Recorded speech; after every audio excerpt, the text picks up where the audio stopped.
This is Kaypacha with the weekly Paleo report, and we are here in the backwaters of Kerala, beautiful southern India. It is November 8th of 2017. Quite appropriately for being on the water, the moon is in Cancer. Tomorrow, Thursday, she moves into Leo, coming around on Friday to the third quarter moon at 18 degrees 38 minutes. Yeah, Leo, that is. Then she goes into Virgo on Saturday, moving through that Virgo, opposes Neptune, and then Chiron, goes all around, and then heads into Libra on Monday. So the big aspects for this week, I gotta say, the big number one is tomorrow, Thursday. Black Moon Lilith goes into Capricorn. After 9 months in Sagittarius, bringing out the truth, she's going into Capricorn to bring down the law. Yeah, I'm going to talk a little bit more about that. I'd say the other big thing is it's really going on all week, but it's exact next Monday, and that is Venus conjunct Jupiter. Yeah, and at that same time on Monday as Venus conjuncts Jupiter, Mercury is going to be in square to Neptune. Last but not least, as you know, I did this whole video on Saturn square Chiron, but that's not the only thing that's been going on, okay? Because Saturn has been in trine to Uranus, and that Saturn trine Uranus is exact on Saturday. So that's a slow moving aspect that has also been in effect all year. This is the third and final pass of that Saturn trine Uranus. So I'll be talking to you a little bit about that. And let me just find a little spot to sit and look at the camera, tell you about what all that means. Okay, I'm going to just try to do this as fast as I can before it starts raining again. Ow! Oh boy. Well, what to say, what to say. These are dark times, I believe. That was a quote that I read in the press here in India that Trump said about the United States. These are dark times. Jupiter in Scorpio. Jupiter is a lot. Scorpio is dark.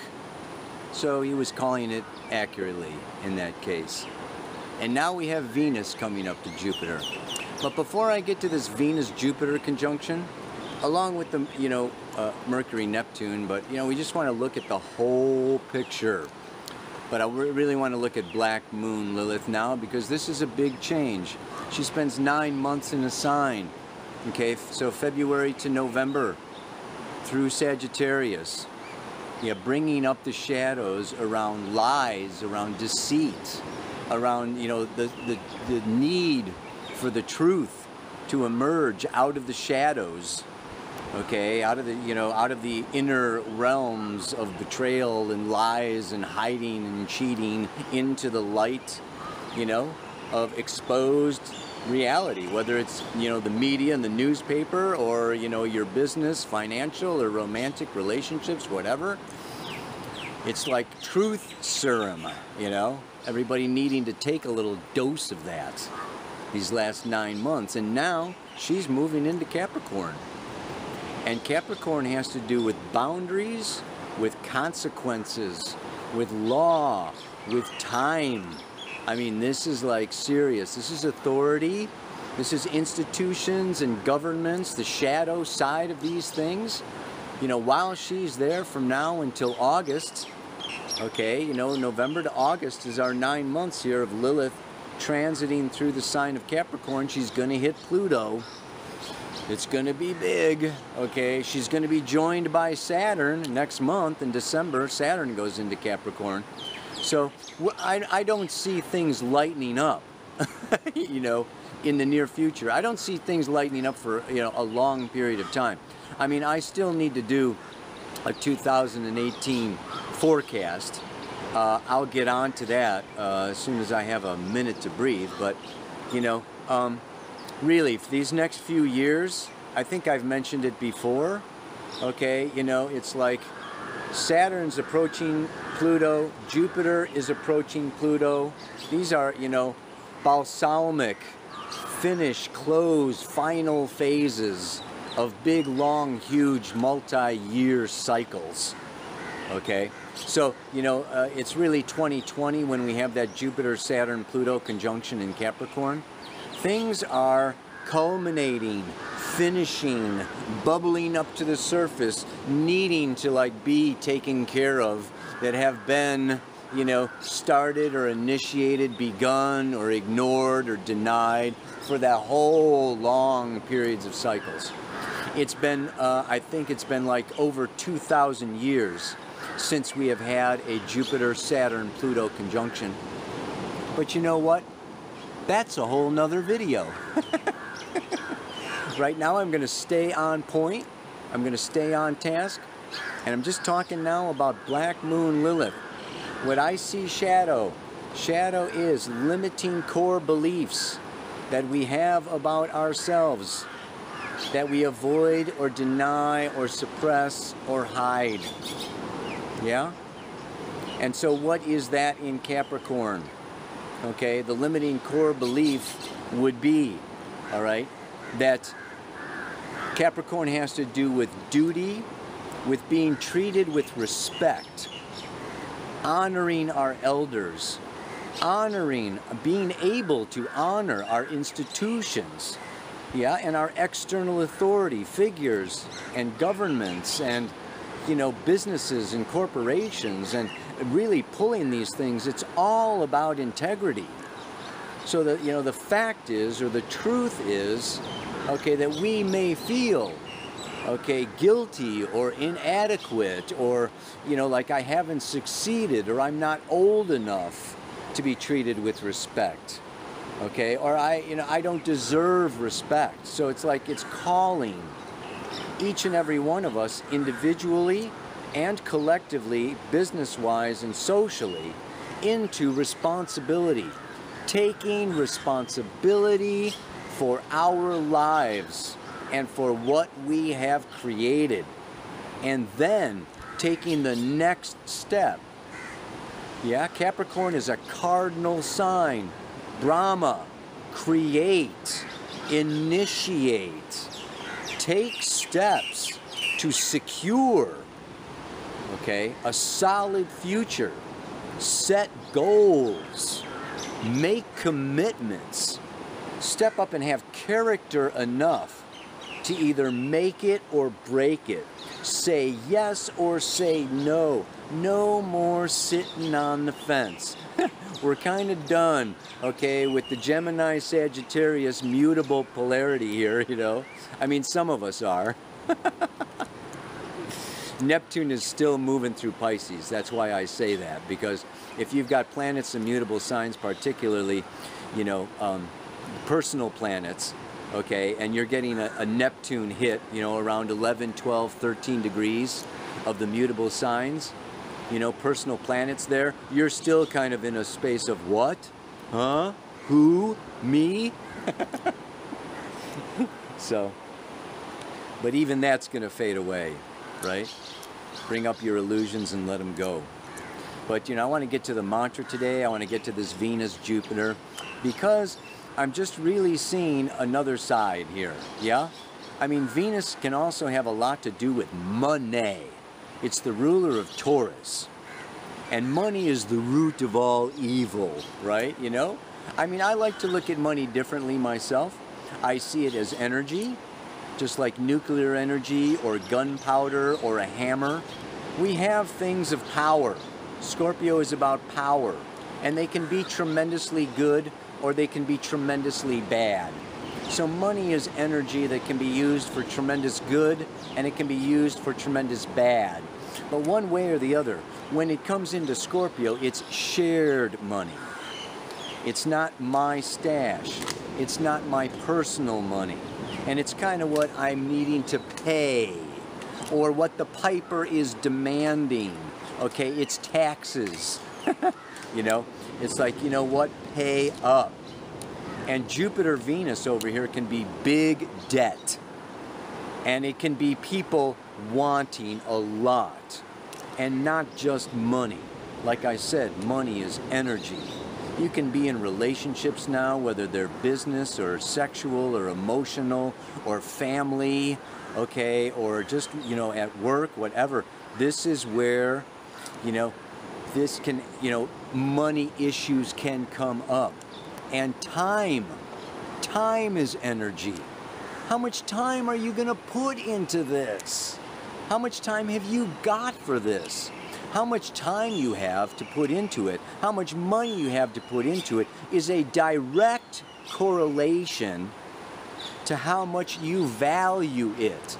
How important is this relationship? How important is this job or this retreat or this new house or whatever you're paying for, okay, you know? Like whatever you're having to like put your energy into, this is a time of really weighing and balancing, okay? And Mars in Libra is saying, you know what? This is a time to speak your truth and have those, you know, uncomfortable conversations, but like don't be avoiding and denying. And here's the whole thing with this mantra that I'm going to say. It says, life may be forcing me to dig deeper, to find more resources, more power, more sources of income, you know, more ways. Okay, you know, Scorpio is square Leo. It's like I need to create new sources of income, or I need to recreate myself, or I need to like recreate my life in order to afford the things that I really want. So it's pushing us, it's forcing us, okay, down into the root chakra, the power chakra, to come more into our core truth, our core values, what's really important to us, what we really value. In the end is where we want to put our time, energy, attention, and money. And, you know, you can be getting called on this. You can be getting pulled, okay, into deciding, committing or leaving, coming or going. Yeah, you know, investing more, okay, or, you know, getting out of the hole, you know, in order to do what you really, with this Saturn square Chiron, we've got to be on soul purpose, like I've been saying for a number of Pele reports now, yeah? So it's like, you know, you think of Venus, Jupiter, and you think of, oh yeah, lots of coffee, cake, and sugar, and fun, and romance, and sex, and this can be, okay, this great possibility as we want. And this is the thing. It's like, you know, it costs. Means I have to put more of myself into it.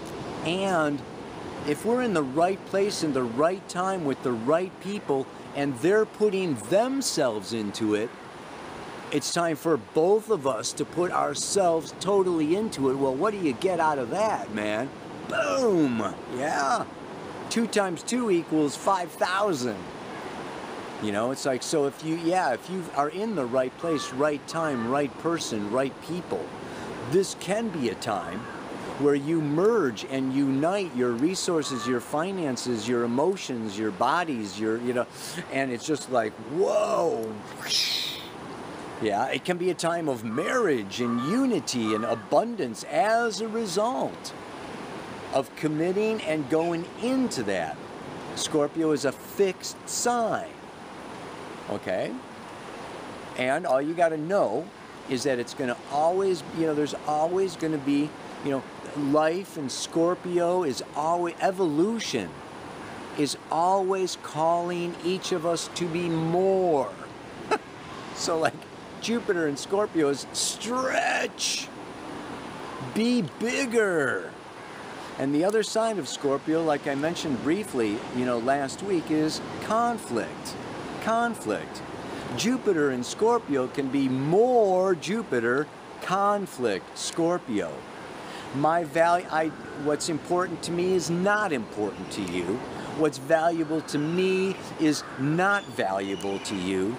You're charging me too much for what you think is so valuable, and I don't think it's valuable at all. In fact, I feel ripped off. Okay, this relationship is not coming out of Libra. This relationship is not, okay, balanced, equal. So, what? This brings us into, you know what? Time. Yeah? Time to like call a spade and get real and have direct communication, okay, and face. Maybe somebody who's bigger than you, older than you, smarter than you, taller than you, richer than you, whatever, you know. It's just like, you know, Jupiter in Scorpio can be the big bad wolf. It's time to face the big bad wolf. Yeah, you know what I'm talking about. So that mantra is, when it costs more than I can afford, and I'm looking for the exit door, life may be calling me to find more in me to toe the line. I'm out here every morning, the fishermen are out here pulling in the line. There's a whole line of them rolled up, and they throw their nets out at night, and in the morning, the whole village comes out and pulls these fishing nets in. It takes muscle, it takes strength, it takes willpower, it takes determination, it takes a lot. You have to toe the line. So this can be a time where you may be looking to get out. You may be saying, this is too much, or I paid too much, or it cost too much, and I want out of here. And you got these choices to make. Okay, do I go deep, and do I toe the line, or do I exit? So this is the death side of Scorpio. This is an ending for many things. 2018 is a time of letting go of a lot. So it's like, how do you know when to stay and when to go? Black Moon Lilith in Capricorn is going to help you find out, okay? Because it's going to get more serious, and there's going to be bigger consequences, and it's going to get heavier and heavier and heavier until he's like, okay, well, you know, the pressure is going to continue to increase here, yeah, for a little while here through the next 3 years or so. But yeah, that's probably enough to chew on for today. And, you know, just really meditate, you know, upon this, and, you know, and just meditate on it and realize and know. Are you looking for the exit because you're afraid, because you don't think you're enough, you know, you're not strong enough, or, you know, you don't have the staying power or whatever? I mean, is that why you're looking for the exit? Or, you know, are you honest with yourself that, you know what, this is a dead end, you know, like this is going nowhere, like this is, you know, I can dump more and more and more of myself into this, and it's like dumping it down the toilet, okay? Deep inside yourself, you know. This is what Black Moon Lilith moving through Sagittarius is, the shadow of not knowing, when in fact we do know. And whenever somebody says, oh, I don't know, you say, you know what? You're full of shit. You're lying. You're lying to yourself, and you're lying to me, because you do know. And I want you to stand right here and get inside your core and figure it out right before my very eyes, because you do know. Yeah, you know. Come on, man. Let's stop bullshitting ourselves and each other, you know. The right brain, Sagittarius, intuitively knows. Yeah, your soul knows. Get in touch with your soul. Get out of your ego, get out of your head, get out of your reasons and your rationales, get into your gut. And Pluto and Lilith and Saturn and Jupiter in Scorpio, these guys know. So it's time to stand up for what you intuitively know. And that can be scary, you know, if you're facing opposition, powerful opposition. So just know that when you're in truth, you are getting assisted, okay, by hosts of spiritual beings are at your side. Namaste. Aloha. So much love.